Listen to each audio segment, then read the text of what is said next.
If I could travel back into time, this is the place I would visit. The Library of Alexandria at its height 2,000 years ago. Here, in an important sense, began the intellectual adventure which has led us into space.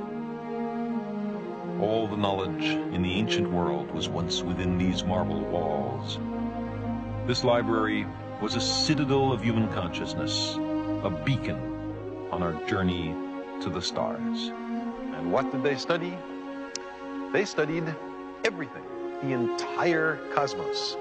But the treasure of the library, consecrated to the god Serapis, built in the city of Alexander, was its collection of books. Accurate numbers are difficult to come by, but it seems that the library contained at its peak nearly 1 million scrolls. What happened to all those books?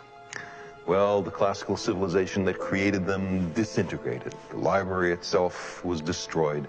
Only a small fraction of the works survived. And as for the rest, we are left only with pathetic, scattered fragments. Let me tell you about the end.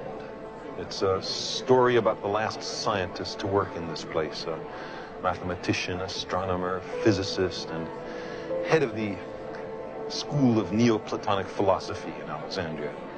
That's an extraordinary range of accomplishments for any individual in any age. Her name was Hypatia. She was born in this city in the year 370 AD. This was a time when women had essentially no options. They were considered property. Nevertheless, Hypatia was able to move freely, unselfconsciously, through traditional male domains. By all accounts, she was a great beauty. And although she had many suitors, she had no interest in marriage. The Alexandria of Hypatia's time, by then long under Roman rule, was a city in grave conflict. Slavery, the cancer of the ancient world, had sapped classical civilization of its vitality. The growing Christian church was consolidating its power and attempting to eradicate pagan influence and culture. Hypatia stood at the focus, at the epicenter of mighty social forces.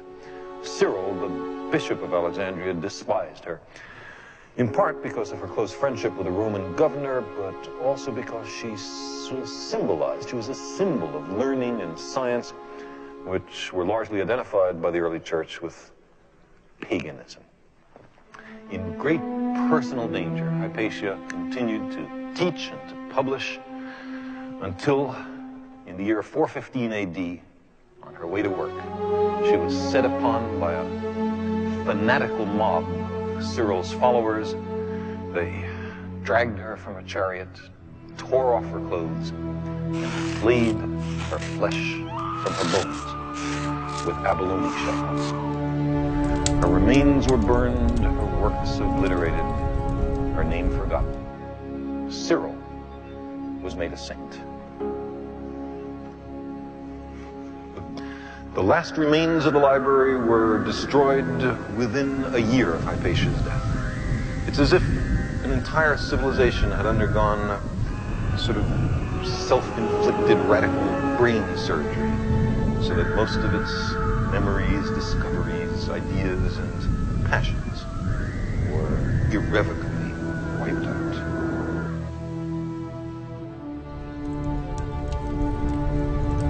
History is full of people who, out of fear or ignorance or the lust for power, have destroyed treasures of immeasurable value, which truly belong to all of us. We must not let it happen again. We were, at long last, beginning to find our true bearings in the cosmos. The scientists of antiquity took the first and most important steps in that direction before their civilization fell apart. But after the Dark Ages, it was by and large the rediscovery of the works of these scholars done here that made the Renaissance possible and thereby powerfully influenced our own culture. When in the 15th century Europe was at last ready to awaken from its long sleep, it picked up some of the tools, the books, and the concepts laid down here more than 1,000 years before.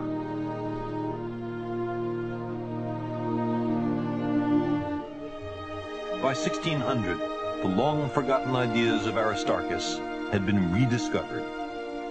Johannes Kepler constructed elaborate models to understand the motion and arrangement of the planets, the clockwork of the heavens. His principal scientific tools were the mathematics of the Alexandrian library and an unswerving respect for the facts, however disquieting they might be. 70 years later, the sun-centered universe of Aristarchus and Copernicus was widely accepted in the Europe of the Enlightenment. The idea arose that the planets were worlds governed by laws of nature, and scientific speculation turned to the motions of the stars. The clockwork in the heavens was imitated by the watchmakers of Earth. Precise timekeeping permitted great sailing ship voyages of exploration and discovery, which bound up the Earth. This was a time when free inquiry was valued once again. 250 years later, the Earth was all explored. New adventurers now looked to the planets and the stars. Galaxies were recognized as great aggregates of stars, island universes, millions of light years away. In the 1920s, astronomers had begun to measure the speeds of distant galaxies.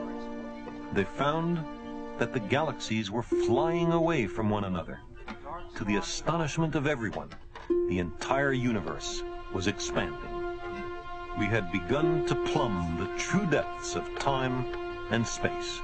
The long collective enterprise of science has revealed a universe some 15 billion years old. We on Earth have just awakened to the great oceans of space and time from which we have emerged. We are the legacy of 15 billion years of cosmic evolution. We have a choice. We can enhance life and come to know the universe that made us, or we can squander our 15 billion year heritage in meaningless self-destruction.